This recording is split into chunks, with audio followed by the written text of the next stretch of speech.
Wyoming road trip. On August 27, 2021, 22-year-old Gabby Petito disappeared during a cross-country van life journey with her fiancé, Brian Laundrie. The couple had been documenting their travels in a converted white Ford Transit van across western states, sharing their adventure on social media.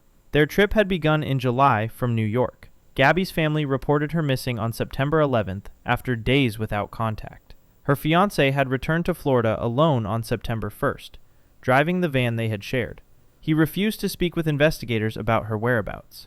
A massive search effort began as millions followed the case online. On September 19th, hikers discovered Gabby's body in Bridger Teton National Forest near Grand Teton National Park in Wyoming. The Teton County coroner determined she died by strangulation approximately 3 to 4 weeks before discovery.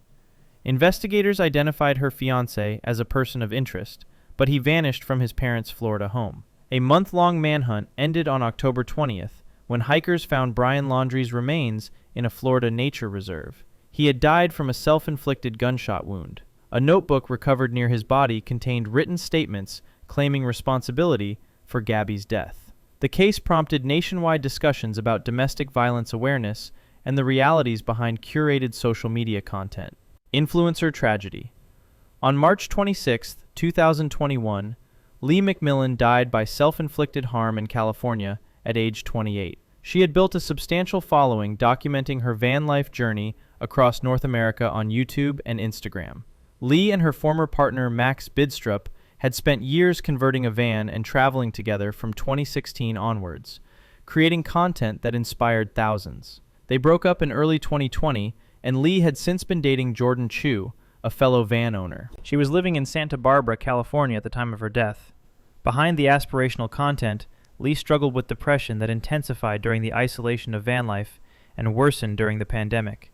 She had been battling mental health challenges privately while maintaining her public presence, and had also faced cyberbullying from online trolls. On that March evening, Lee died by self-inflicted harm when she was struck by an Amtrak train near the intersection of State Street and Hollister Road in Nolita. Police had issued a missing person alert earlier, noting she had left her home without her car, wallet, keys, or phone. She was pronounced dead at the scene. Her father later stated that online bullying had impacted her deeply, and her family hoped her death would raise awareness about mental health. Into the wild. In late April 1992, 24-year-old Chris McCandless abandoned his Datsun sedan in Arizona after it was damaged by flooding and continued north on foot.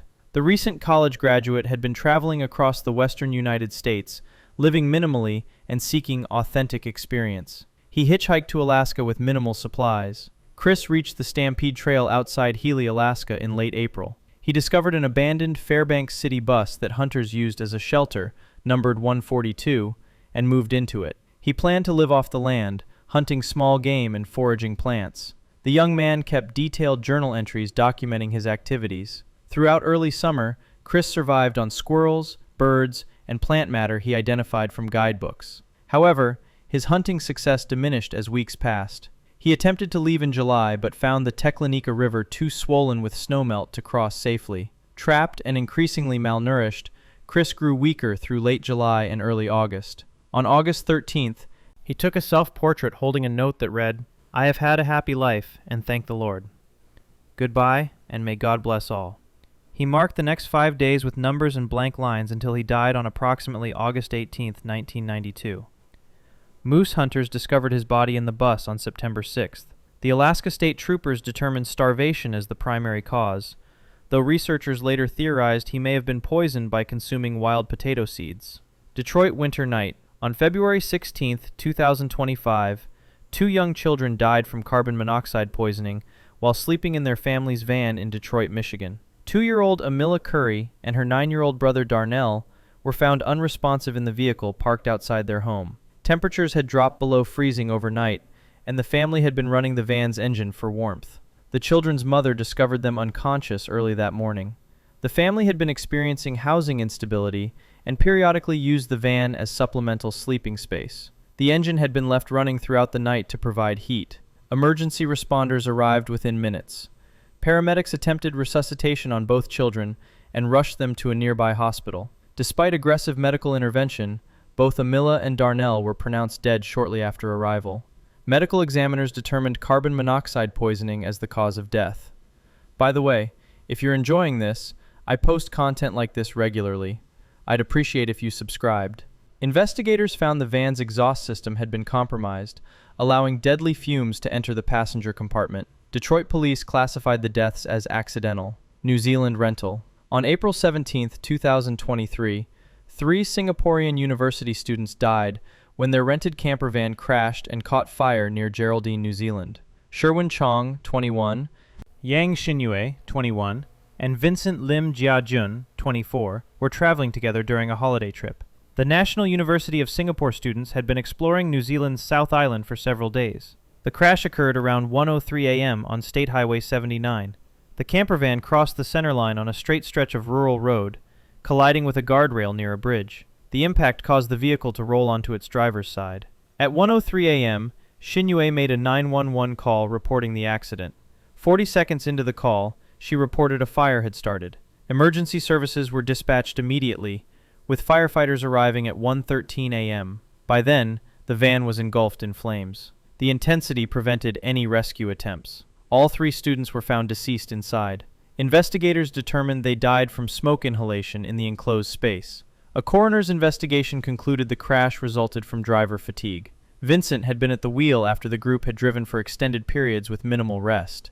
Investigators found no mechanical defects. The coroner noted all 3 likely would have survived the crash had the van not caught fire. The tragedy prompted renewed safety campaigns about adequate rest breaks during self-drive tours. Australian cyclone. Between March 8th and March 11th, 2025, 35-year-old Ellie Thompson died when her van rolled down a steep driveway and crushed her in Burringbar, New South Wales. The British woman had been living and traveling full-time in her converted Mercedes Sprinter van for over a year. She had parked on a friend's rural property to wait out severe weather from an approaching cyclone. She was last in contact with family on March 8th. When she failed to arrive for her work shift on March 10th, friends became concerned. The property sat on a hillside with a sharply sloped gravel driveway. Ellie apparently went outside to check on her van, which had not been secured with the parking brake. The heavy converted van, weighing approximately 3 tons, began rolling backward down the steep incline. Ellie attempted to stop the moving vehicle. She positioned herself behind the van, trying to arrest its momentum.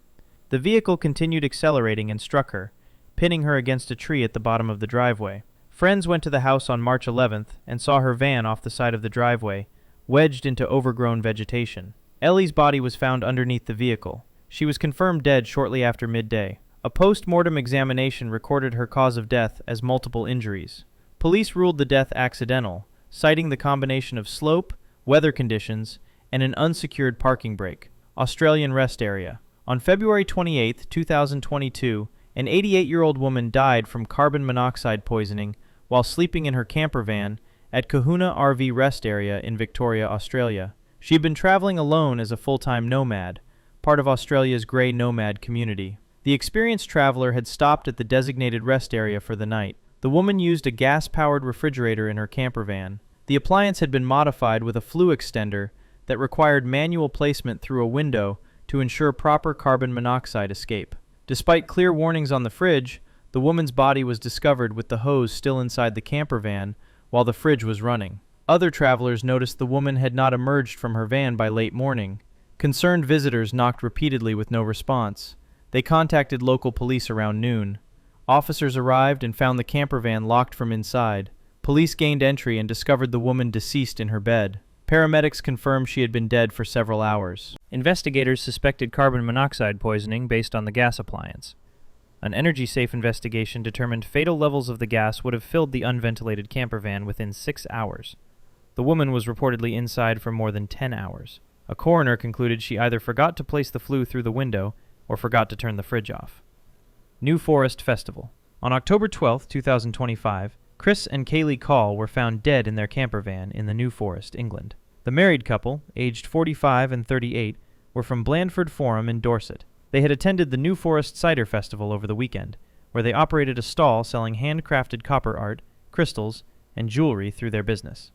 Paramedics and police were called to the vehicle parked on Pound Lane in Burleigh shortly after midday on Sunday. The couple were pronounced dead at the scene. Hampshire Constabulary classified the deaths as unexplained but not suspicious. A file was prepared for the coroner. Chris had posted excitedly on social media days before, announcing their participation in the festival. The couple left behind 4 children. Friends described them as soulmates whose love made people believe in love again. A Winchester coroner's officer confirmed an investigation into the cause of their deaths had begun. The inquest had not yet been opened at the time of their discovery. The festival organizers expressed deep sadness at the tragic deaths. A crowdfunding campaign was established to help cover funeral costs and support their 4 children. The campaign raised over £23,000 as the community rallied around the grieving family. Spanish Coast murder. On July 16, 2024, a 60-year-old French woman was found murdered inside her camper van in Alcocebre, Spain. The solo traveler had been staying at a designated overnight parking spot on Camí de la Tal, an area offering views of the Mediterranean coast in Castellón province. She had been traveling alone across Spain. The discovery was made around noon when other campers noticed the woman's 2 dogs wandering along the road. One dog hid under the motorhome while the other barked continuously.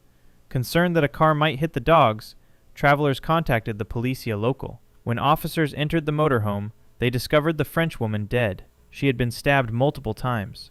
The Guardia Civil immediately launched a murder investigation. Initial reports suggested the woman might have been traveling with a companion, but investigators later confirmed she had been journeying alone. She had previously stayed overnight in Tarragona by herself. The incident sent shockwaves through Alcocebre, a popular tourist destination. The motorhome was towed away as a crime scene for forensic examination. 13 months later, in August 2025, a man was arrested in Perpignan, France, in connection with the murder. The suspect, a French citizen, had abruptly cut short his stay in Spain and returned to France shortly after the killing. Joint investigations by the Guardia Civil and French police corroborated his connection with the events. Thanks for watching. If you want more content like this, subscribing would really help. See you next time.